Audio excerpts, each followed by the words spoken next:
So, one of the questions I get asked sometimes is about Revelation chapter 20, when Satan is released and he goes out to deceive the nations once again. A lot of people worry that this really defeats the post-millennial hope. If the post-millennial hope is that the nations will be discipled before the end, then why does God, in his infinite plan, have the discipleship of the nations end with the deception of all the nations once again? Doesn't that seem like a giant step back? Now, there are many commentators who will try to play this down and say it's going to be brief, it's not going to be full-fledged. But the objection is a very valid one. And so I have done some deep study into Revelation chapter 20 and the language that's used. I've tried to understand the original Greek and really come to an understanding of what is being spoken of. Why would God bind Satan from his ability to deceive the nations only to release him to deceive them at the very end of all things? This doesn't sound like the glorious restoration that's promised throughout Scripture. How do we understand this? And so today I'm going to propose an interpretation of this passage that I will admit is a minority view. Not a lot of people hold to it, but I do believe that it is compatible within the realm of historic orthodoxy and interpretations, and I do think that it actually gives a good argument for what's going on in Revelation chapter 20 and how this is not only compatible with post-millennial eschatology, but actually reinforces it. So when we read Revelation 20, we see that the angel comes down from heaven, and he holds in his hand a key to the bottomless pit and a great chain. And he takes Satan, that ancient serpent, who is the devil, and he binds him for 1,000 years. He throws him into the pit, he shuts it, and he seals it over him, that he might not deceive the nations any longer until the 1,000 years were ended. Now, it's very important to keep noting the words, until the 1,000 years were ended. Okay? After that, he must be released for a little while. So then it goes on to speak of those who reign with Christ. And what's very interesting, I want you to pay very close attention to this. It says that the rest of the dead, speaking not of those who participate in the first resurrection, which I would say are believers, but the rest of the dead, these people did not come to life until the 1,000 years are ended. Very important to note again, there's the phrase, the 1,000 years are ended. So we have this image that Satan is bound from deception of the nations until the 1,000 years are ended. And also this idea that the rest of the dead, those who are not participating in the life of Christ, that they don't come to life until the 1,000 years are ended as well. The deception of the nations takes place when the 1,000 years are ended, and the rest of the dead do not come to life until the 1,000 years are ended. Keep those two things in mind. We get to verse 7, and this is the key. Verse 7 says, "And when the 1,000 years are ended, Satan will be released from his prison and will come out to deceive the nations that are at the four corners of the earth, Gog and Magog, to gather them for battle." Now pause. Two things are said prior to this verse about what will happen when the 1,000 years are ended. First is that Satan will be released for a little while. And second is that the rest of the dead will come to life. Notice that. Same language is used. Satan is bound so that he might not deceive the nations any longer until the 1,000 years were ended. And we see that he's released right when the 1,000 years are ended. But we also hear that the rest of the dead do not come to life until the 1,000 years were ended. So why is it that people posit that Satan is released on time, but the rest of the dead are somehow not? The rest of the dead don't come to life until after this final apostasy at the great white throne judgment. The timing that we're given is the same. Satan is to be released when the 1,000 years are ended, and the rest of the dead are supposed to come to life when the 1,000 years are ended. And in verse 7, the 1,000 years are ended. Satan is released, so where are the rest of the dead? Where are they? Well, this is where I propose my interpretation that what we're looking at, the nations, Gog and Magog, this is not living people. in nations that are deceived. This is the rest of the dead, being raised to life for final judgment. This is the nations of the earth, the Gentiles, the ethnos, being raised from their graves for final judgment.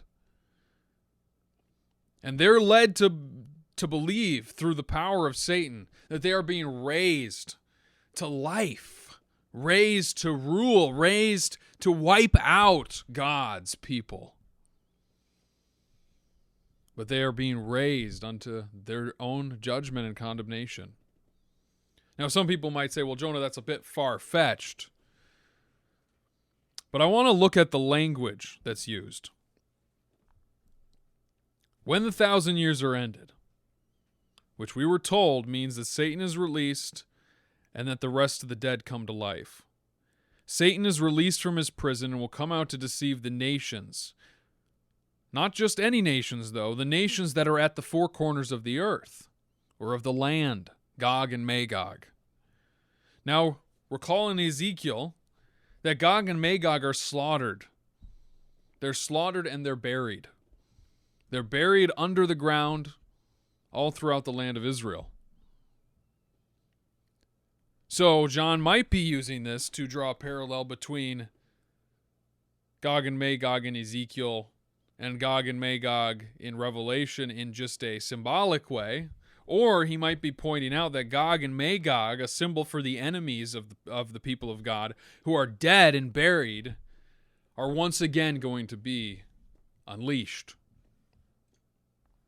But the real key here that leads me to think that the nations that are defined as the ones at the four corners of the earth, who are Gog and Magog, that these are resurrected, evil, wicked people, comes from verse 9, where it says, "And they marched up over the broad plain of the earth." Now, people might think, well, what's so significant about that?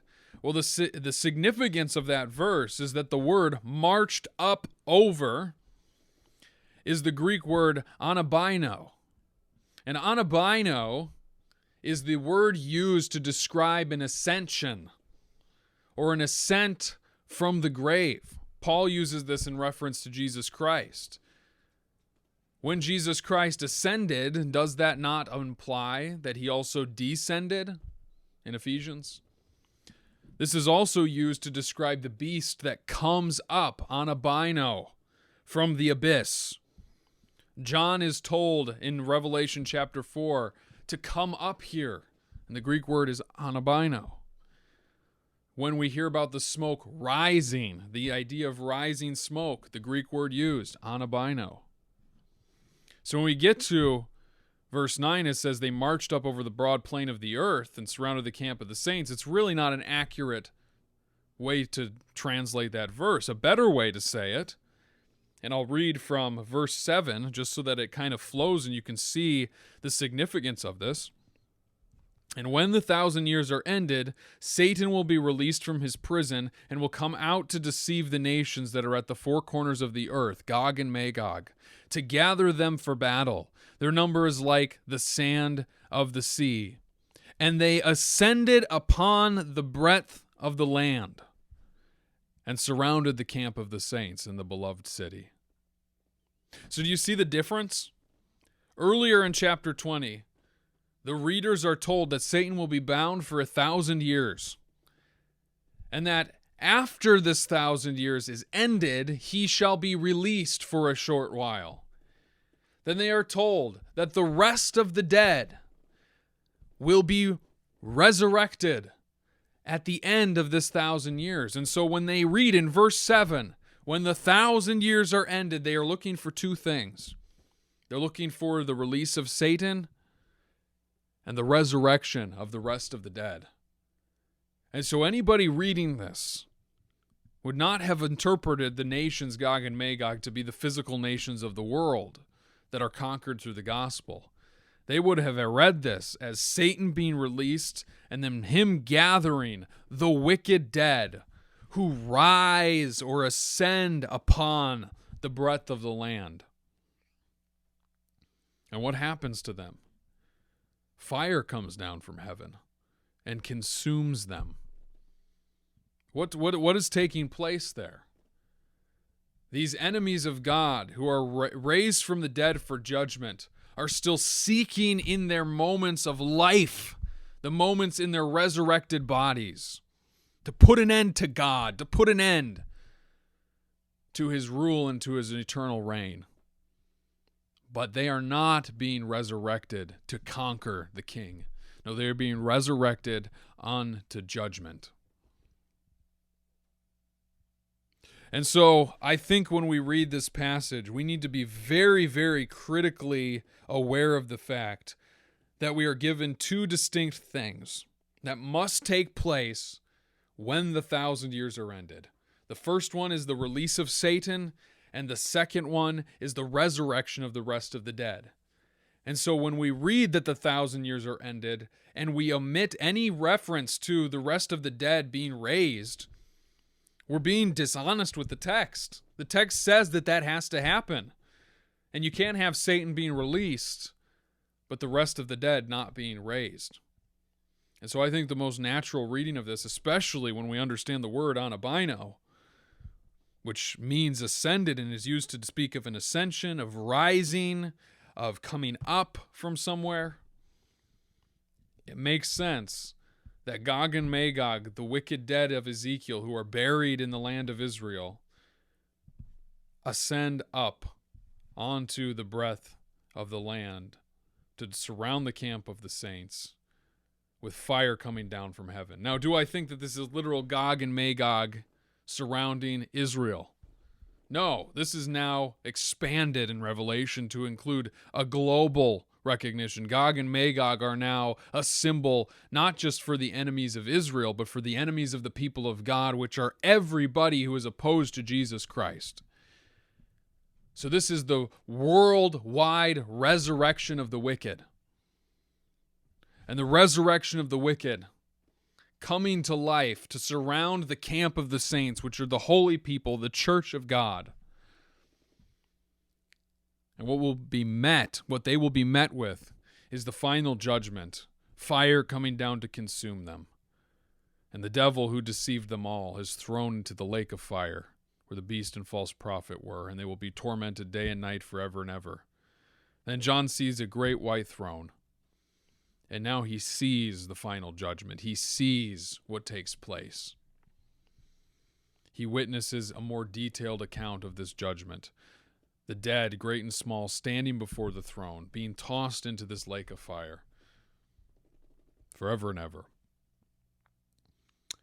And so I hope that this at least clarifies why I believe that one can consistently hold to post-millennialism and take that passage very seriously at the end of Revelation.